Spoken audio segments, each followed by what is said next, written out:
साथियों, कुछ दिन पहले मुझे शैलेंद्र जी ने कहा कि हमारे समाज में जो लोग आगे काम कर रहे हैं उनको सम्मानित हम करना चाहते हैं और ये कार्यक्रम झालावाड़ में करना चाह रहे थे।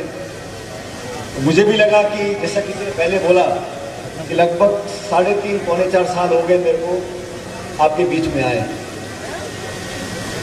लेकिन ये बात मैंने पहले बोली पाटन में और आज आपके सामने बोल रहा हूं कि मैं इस 3-3.5 साल के बाद यहाँ पर आया हूँ, लेकिन यहाँ की जनता, यहाँ के नौजवान, यहाँ की 3600 कौम के अंदर जो हमारे प्रति प्यार था वो 4 गुना बढ़ गया है। जहाँ पहले था वो 4 गुना बढ़ गया और मैं कभी भूल नहीं सकता हूँ मारुति की इस धरती ने, झालावाड़ ने, कोटा, बाराबूंदी, इस पूरे इलाके के यहाँ के लोगों ने हमेशा हमारा साथ दिया। मुझे याद है जब बीजेपी की सरकार थी, वसुंधरा जी यहाँ मुख्यमंत्री थी, तो हमारे सोयाबीन के किसान, सरसों के किसानों के साथ बहुत अन्याय हो रहा था और हमने एक बीड़ा उठाया कि 12 से झालावाड़ हम एक पैदल यात्रा करेंगे, एक किसान न्याय यात्रा निकालेंगे। मुझे भली भांति याद है वो यात्रा जब निकाली थी हम लोगों ने तो अपार जन समर्थन हमारे साथ आया, हमारे पैरों में छाले पड़ गए थे, लेकिन लोगों ने देखा कि वो दल है, ये वो नेता है जो हमारे साथ खड़ा होना जानते हैं। हमने किसानों के राज को उठाया, हमारी मांगों को मनवाया। केंद्र में भाजपा की सरकार थी, राजस्थान में भाजपा की सरकार थी, लेकिन बावजूद उसके हमारे बहुत से साथी आज मंच पर बैठे जिन्होंने उस समय में, जब सरकार होती है, सत्ता होती है, तो बहुत से लोग साथ देते हैं, लेकिन विपरीत परिस्थितियों में सरकार के, शासन के, प्रशासन के, पुलिस के बल और डंडे के बावजूद जिन कांग्रेसी ने हमारा साथ दिया, जिन लोगों ने हमारे साथ खड़े होकर संघर्ष किया, आज उनको सलाम करना चाहता हूं, उनको धन्यवाद पुनः करना चाहता हूं। साथियों, आप सब जानते हैं आज देश में कोई आम चुनाव नहीं है, 2024 में चुनाव होंगे, लेकिन कांग्रेस पार्टी ने, राहुल गांधी जी ने एक सोच को लेकर इस देश में, तो मैं तो कहता हूं आजाद भारत में इस प्रकार की यात्रा अगर किसी ने निकाली है तो वो कांग्रेस और राहुल गांधी जी ने निकाली है, जिसके शुभारंभ में कन्याकुमारी में हम लोग गए थे। आप सब जानते हो भारत जोड़ो जो यात्रा निकल रही है वो किसी के खिलाफ नहीं, वो पक्ष में है, वो लोगों के अंदर प्यार मोहब्बत बढ़ाने के पक्ष में है, वो किसानों को न्याय दिलाने के पक्ष में है, वो बेरोजगारी को खत्म करने के पक्ष में है, वो आसमान छूती महंगाई को खत्म करने के पक्ष में है। आपस में जो द्वेष की भावना बढ़ गई है, जो टकराव पैदा हो गया है, जो आपस में सामाजिक एक टेंशन पैदा करने का काम जो ताकतें करती हैं, वो उसके विरोध में है और आपस में अमन, प्रेम, भाईचारा बढ़ाने के पक्ष में है। अपार समर्थन उस यात्रा को मिल रहा है। मैं चलकर आया था राहुल जी के साथ केरल में, कुछ दिन पहले लगातार बारिश पड़ रही थी, लेकिन मंच पर खड़े होकर उन्होंने कहा कि हम सब साथ खड़े हैं, हम संघर्ष करेंगे, न्याय दिलाएंगे लोगों को, और हमारी जो संवैधानिक संस्थाएं हैं जिनको 60 दशक तक हमने पोषित किया, अलग अलग सरकारें रही, लेकिन कभी उन संस्थाओं को आंच नहीं आने दी। आज उन सब संस्थाओं को खोखला करने का जो काम कर रहे हैं, उनको चुनौती देने का काम राहुल गांधी जी कर रहे हैं। ये सिर्फ वोट लेने के लिए कोई नहीं चल रहा, कोई लंबे लंबे भाषण नहीं हो रहे, लेकिन देश में आम जनता के बीच संदेश लेकर वो जा रहे हैं। और मुझे लगता है कि उस यात्रा का ये असर पड़ रहा है कि लगातार हमारे जो साथी जो दिल्ली में सरकार को चलाते हैं वो घबरा रहे हैं कि हमने बहुत वादे कर दिए, बहुत जुमले दे दिए, 2-2 करोड़ नौकरी हर साल दे रहे हैं, 15 लाख हर एक के खाते में पहुंचा दिए, किसान की आमदनी दुगनी कर दी, काला धन समाप्त कर दिया, भ्रष्टाचार समाप्त कर दिया। 8 साल हो गए। सवाल तो पूछना पड़ता है और सवाल पूछने के लिए हम हमेशा मौजूद रहते हैं, क्योंकि लोकतंत्र की ताकत है, जनता के हाथ में सत्ता की चाबी होती है। अलग अलग लोगों को जोड़कर जो व्यक्ति चलते हैं, जो नेता चलते हैं, जो विचारधारा चलती है, जो पार्टियां चलती हैं, उसको लोग पसंद करते हैं। आज यहाँ पे सामाजिक कार्यक्रम में हम सब लोगों को सम्मानित किया। ये योगेंद्र यादव जी बैठे यहाँ पर, जो मार्मिक इन्होंने कथा सुनाई, जो उनके साथ बीती।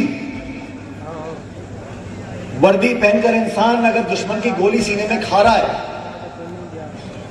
सांस अटक रही है, लेकिन तिरंगा झंडा गाड़ के चोटी पर जो आया है वो किसी एक समाज के लिए नहीं कर रहा है, वो सिर्फ एक प्रदेश, एक जिले, एक घर के लिए नहीं कर रहे हैं, वो 130 करोड़ वासियों के लिए कर रहे हैं। अपनी जान हथेली पर लेकर सरहद पे बर्फ में, तूफान में, गर्मी में गोलियां बरस रही हैं और हमारे सैनिक वहां पर लड़ रहे हैं। वो किसी पार्टी के लिए लड़ रहे हैं क्या? वो किसी नेता के लिए लड़ रहे हैं? वो अपने कुंबे के लिए लड़ रहे हैं, अपने गोत्र के लिए लड़ रहे हैं? नहीं, ना वो धर्म के लिए लड़ रहे हैं, ना वो जाति के लिए लड़ रहे हैं, वो इस देश की मिट्टी के लिए लड़ रहे हैं। इस देश की मिट्टी में सबका योगदान है। हजारों साल पुराना हमारा ये देश है, हमारी संस्कृति, हमारा इतिहास, हमारा संस्कार सबको साथ रखकर सिखाता है। अभी जो लोग सत्ता में बैठे हैं दिल्ली में, वो क्या भाषण देते हैं? लोगों के अंदर दरार पैदा करने की कोशिश करते हैं,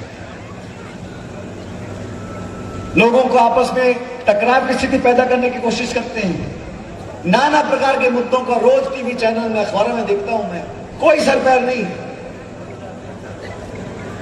नींबू बिक रहा है 150 रुपए किलो, उसकी चिंता नहीं है, लेकिन ऐसे ऐसे मुद्दे निकाल कर लाते हैं, लोगों का ध्यान और दिमाग उसी दिशा में रहता है। लेकिन ये भ्रमजाल फैलाने वाली जो कोशिश है, ये बहुत लंबी चलने वाली नहीं है। धरातल पर आना पड़ेगा, जवाब देने पड़ेंगे, जनता के लिए काम करना पड़ेगा, किसानों को न्याय दिलाना पड़ेगा, और ये जुमलेबाजी बहुत लंबी चलने वाली नहीं है। आज देश में जो हालात हैं आपसे छुपे नहीं है, मुझे कहने की जरूरत नहीं है। आज पेट्रोल डीजल देसी घी से महंगा हो गया, कोई सवाल पूछने वाला नहीं है। आज जो किसान 4-5 बीघे में खेती करता है, वो अपने 2 बच्चों को कैसे पालेगा? स्कूल की वर्दी कैसे लेगा? फीस कैसे भरेगा? फल फूल साग सब्जी कैसे लेगा? बच्चों को कॉलेज कैसे पढ़ाएगा? और जो पढ़ लिए बेचारे बच्चे, नौजवान लड़के लड़कियां, उनको नौकरी हासिल नहीं हो रही है। तो अर्थव्यवस्था को ऐसा समेट कर रख दिया। उन सब लोगों के खिलाफ भी हम लोगों को अहिंसात्मक तरीके से, गांधीवादी तरीके से, लोकतांत्रिक तरीके से सवाल पूछने की क्षमता पैदा करनी पड़ेगी। साथियों, आज मैं कोटा से जब झालावाड़ आ रहा था, समय बहुत लगता गया, लोगों ने बहुत मान सम्मान दिया, और मैं देख रहा था इतने सारे हमारे साथी और खासकर हमारे नौजवान लड़के लड़कियां सब मिलने के लिए, मान सम्मान करने के लिए खड़े थे। हर जगह मैं रुका, मैंने उनसे बातें की और उनका जो सम्मान उसको स्वीकार किया। कहीं धूप पड़ रही थी, बीच में बारिश पड़ गई, घंटों लोगों ने इंतजार किया। लेकिन इंसान की अगर कोई पूंजी है, वो पूंजी है कि लोगों के दिल और दिमाग में आप क्या छाप छोड़कर जाते हो। और मैंने अपने जीवन में देखा है, इस देश का आम नागरिक, इस प्रदेश का आम मतदाता क्या आपके बारे में सोचता है, और आप अगर एक अमिट छाप उसके जहन में छोड़कर जाते हो, उससे बड़ी कमाई कोई और नहीं है। मैं बहुत सौभाग्यशाली हूं, जहां जहां मुझे मिलने का, बोलने का, जाने का मौका मिलता है, आप सब लोगों का असीम प्रेम और प्यार मुझे मिला है। और आज भी मैं बहुत घंटों के विलंब के बाद आपके बीच में आया हूं, लेकिन इस बात का वादा करके जाता हूं कि अगली बार की देरी नहीं करूंगा। अभी 3 साल का समय लग गया, बीच में कोरोना काल आ गया था, आना जाना बहुत कम हुआ। अब सारे 30 त्योहार दोबारा चालू हो गए, दिवाली भी आने वाली है, दशहरा भी होकर गया है, बहुत सारे त्योहार आएंगे। इस शुभ अवसर पर शैलेंद्र यादव जी का मैं धन्यवाद करना चाहता हूं। इन्होंने मुझे ऐसे बुला लिया, इनको नहीं पता था मैं हाँ कर दूंगा। उन्होंने कहा सचिन जी प्रोग्राम करने का, मैंने कहा आप तैयारी करो, मैं आता हूं, दिन बताओ और समय बताओ।